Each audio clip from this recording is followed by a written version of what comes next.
Oh, hi there. Welcome to Night's Choice channel. My name is B, and today we're talking about Sambucus elderberry, black elder, or call it whatever you like. This little plant, it's not so little, has these blackberries to which it got its name. You can make tea out of them, of course, and they are excellent for making tea. Now, here to make a tea, you need approximately one branch of these berries that are ripe and they are full of juice. Those that are a little bit dried out, you can use them as well, but they need to be black. They have to be black.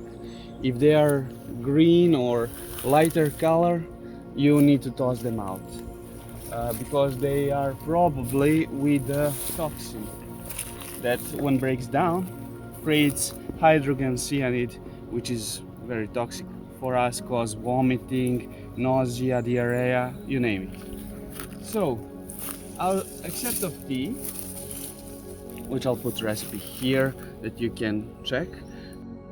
To make tea, of course, when you pick them up, you need to dry them for a week or two to be just certain that there is no toxin in berries.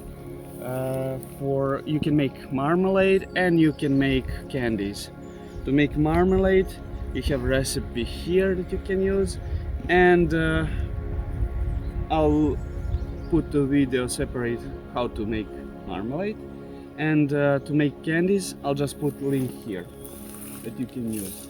Now, one of the important thing is that you need to I need to stress out is that these berries, well, they need to be like this when you're picking them up, and they need to be washed, of course.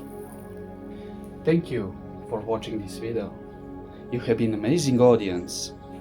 Of course, if you have found value in this video, please consider liking it, subscribing, and of course, it would be most delightful if you would check in description our Patreon page and become our Patreon.